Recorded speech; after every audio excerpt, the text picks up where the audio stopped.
Hi everyone, and welcome back to my channel. My name is Layla, and as a lot of you guys already know, this is where we talk about personal, professional, and educational development.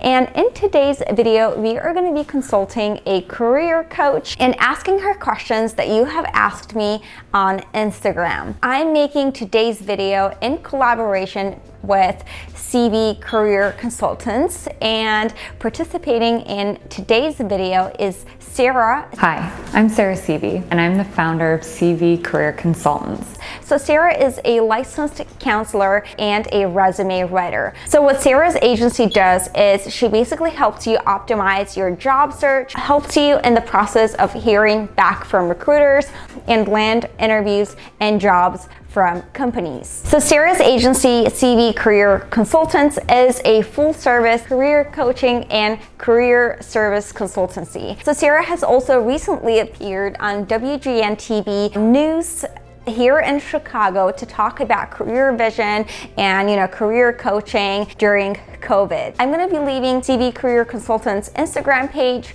and info down below in the description box so that you guys can get in touch with them in case you need them for your career goals. And I honestly feel like January is a great month to start with your New Year's resolutions, especially when it comes to career advancement. So without further ado, I really want to jump onto the video and to get started with the questions. So a lot of you guys were interested in obtaining information on how to build a resume that will catch the employer's attention. Wherever we are in the world, resumes have become the #1 requirement that potential employers will request. So the employer's time is very valuable, and before they take that time to get to know us in person, they're going to want to first meet us on paper. And how we can impress the employer with our resume will affect a lot of the further steps in the relationship that we are developing with that employer. We all know that a resume is basically a summary of our qualifications, educational background, some of the accomplishments that we have had with our previous employers.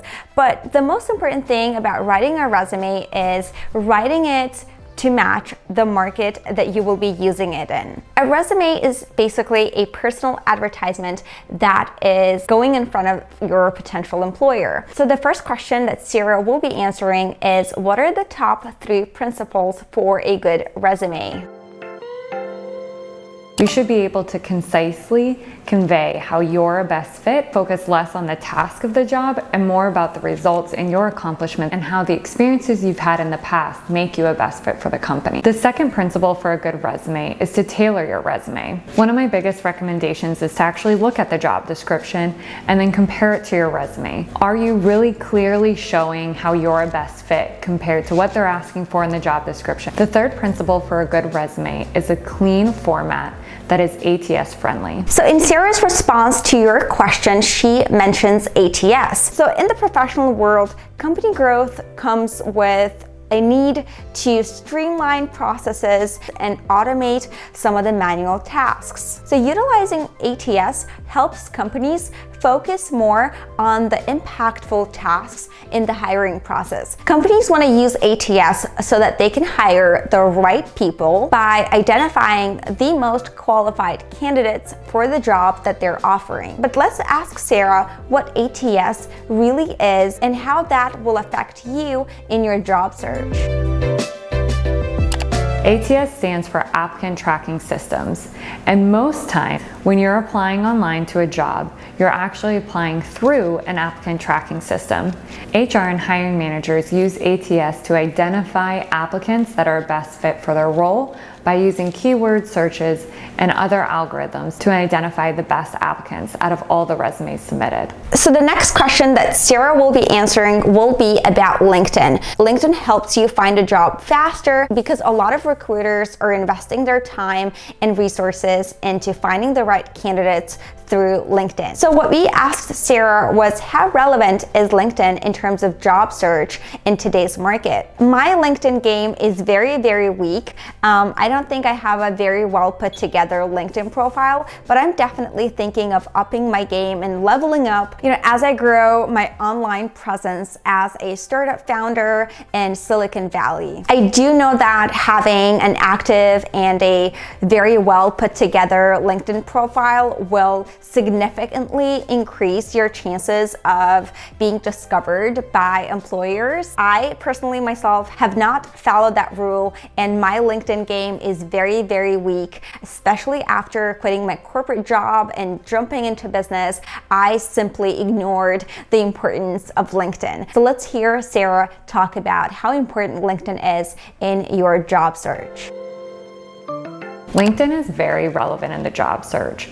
So in the process of a job search, there's two ways you'll land an interview. First is the resume, and second is networking. And so in today's world right now, we're mainly virtual. We are still social distancing in a lot of areas. And so LinkedIn is now even more so important, because before it was a great avenue to virtually network, and now in some cases it's our only avenue to network. There are over 760 million people on LinkedIn. That is a ginormous network to tap into, to leverage, and to use in your job search. So out of that 760 million people, 87% of recruiters on LinkedIn use it daily. So there is a great opportunity to get in front of recruiters. And how you do that is being active on LinkedIn, adding contacts, commenting on posts, sharing articles, really engaging in the platform, because I truly believe what you put into it is what you'll get out. Outside of recruiters, most users using LinkedIn use it sparingly, which means when they may log on frequently, but their time spent on the portal is typically short. So make sure that you are posting things that catch people's eye, that talk about topics that are going on, that ask for help, that maybe have a call to action, that allows them to engage with your post. The next question that Sarah will be answering is how to find a job in the US as a foreigner. Before we jump onto Sarah's answer, I want to say that I will be collaborating with an immigration lawyer on this channel, and we will be sharing a video about visas, H-1Bs, employment visas, and all of that good stuff that might be relevant to you, because I do know that I was checking my YouTube analytics the other day, and I do know that I have a very, very international audience on this channel. And although this channel is very small and it's still growing, it is growing, and I do have a lot of internationals, watching this channel. So I do hope that some of the content that is coming up on this channel will benefit you guys in your job search and, in the way that you navigate your foreign background in the US. So let's hear Sarah talk about this a little bit, and then we are going to jump on to the next question after that. So my first tip would be to modify your CV. So in a lot of countries, the CV or the resume format looks very different than the US format. A US standardized resume includes your name, your phone number and email address, and possibly your LinkedIn, and the city and country or state that you live in.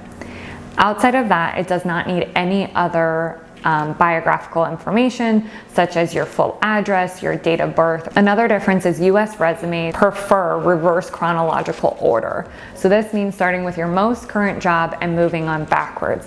And typically, it's okay to go back about 10 years. Another tip for applying in the US is to always write a cover letter. A cover letter allows you to have a one-sided dialogue straight with the employer and the hiring manager making the decisions.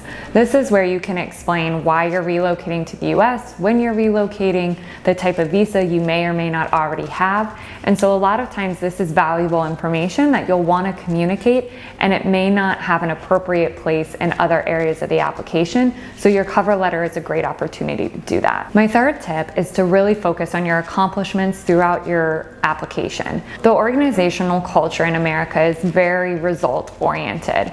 Although it may be uncomfortable at times and for some people to really sell themselves, I suggest focusing on the results of what your work accomplishes rather than the task. All right, so this question was really highly requested, and the question is, what are the highest paying jobs in the US? 2019 in the US, these are the highest paid job categories: medicine, business executives, pilots, computer and information systems, engineering, and judges. So as a lot of you guys know, networking is an essential part of, a job search process. Developing and maintaining relationships with industry professionals, mentors is becoming increasingly important, especially in today's world where we do have access, to social media. We do have access to LinkedIn. But a lot of you guys asked what the best way to network is apart from having a LinkedIn profile and apart from memberships and alumni associations. So that's what Sarah is going to be talking about in this video. Besides LinkedIn and alumni chapters, the best way to grow your network is word of mouth.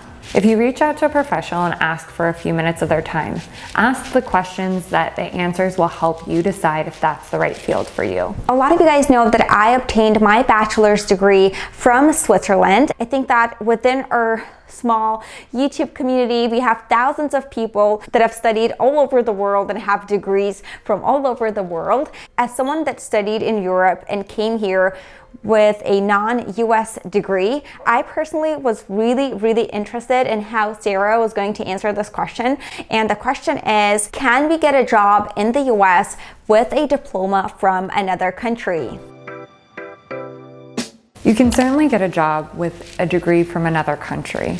There are both jobs locally and internationally. The most important aspect is to take some time to reflect on what your goals are and what the company is looking for. If you need a work visa, you can spend time researching online the companies that often sponsor that type of visa. The next steps are to have a strong application, including your resume, your cover letter, and your other documents you submit. The next question was very straightforward. Harvard, Oxford, or LLM. Let's see what Sarah thinks about it as a career coach, because we do trust her opinion. Contact the schools and ask for a report of where their students work after graduation. This is a common practice in the US and may be helpful also abroad. So on that note, what are their education requirements? Do you need an LLM? These are things that you can typically find within the job description. Another recommendation is to talk to people in the industry. Ask them about their career path and what they think now the industry is looking for. So this question really touched my heart. I feel like in a lot of the cultures, there is a lot of pressure on you as a person to really figure everything out and have it all by the time you graduate high school. And the question that was asked is, I am almost 19, but I don't exactly know what I want to be. Is this normal? I decided to ask this question to Sarah, and I hope that her answer also guides you in the right direction.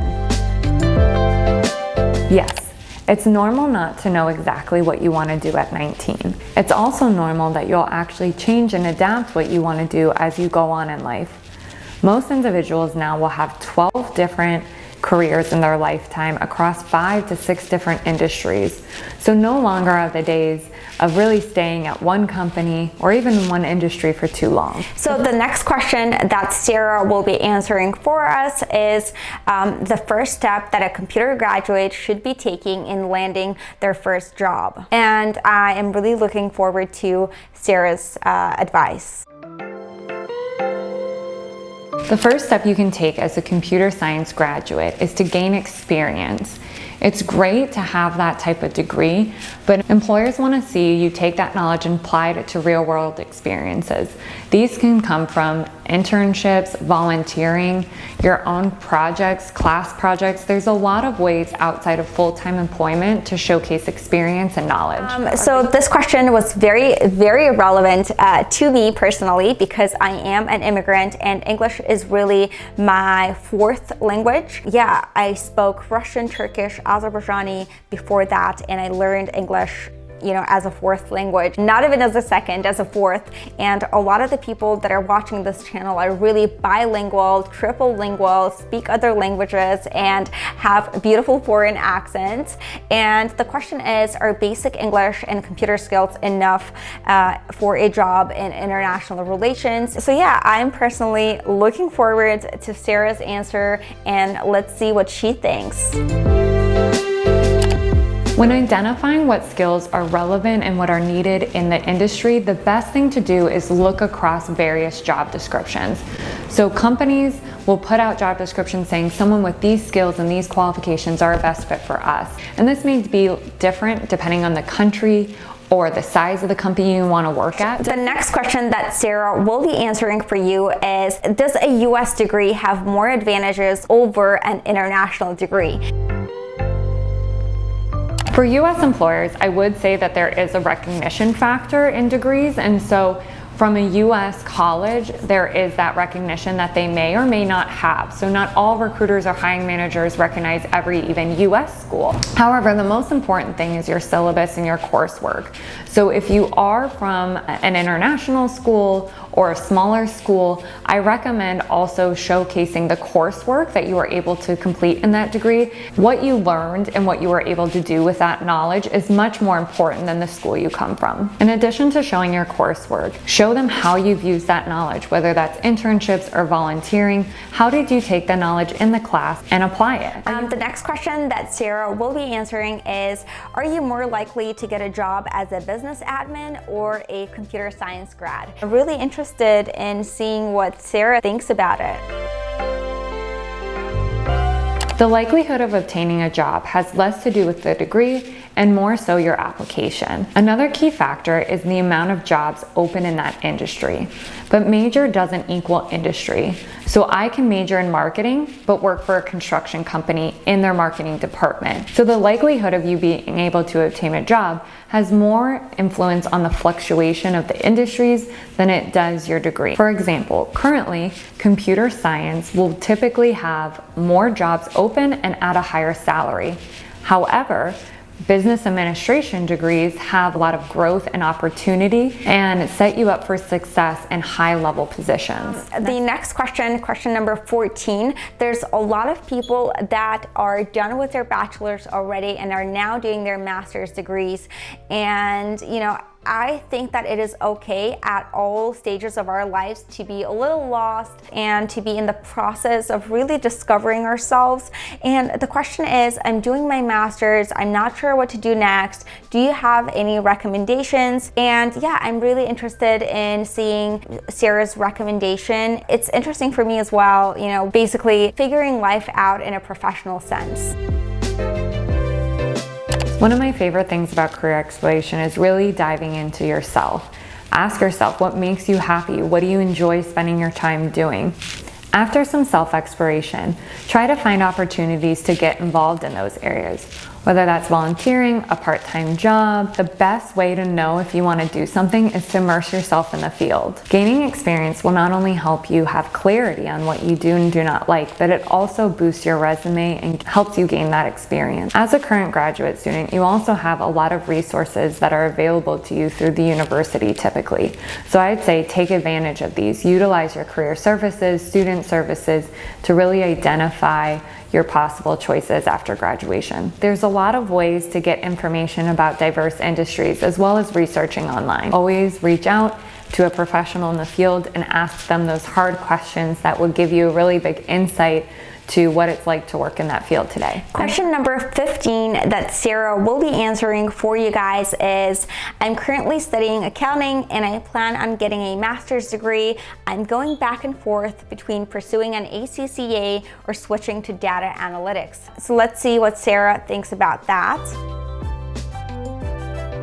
Spend time researching not only your own goals, but the employer's requirements. These are things that you can typically find within the job description. So scroll to the bottom and see the education requirements.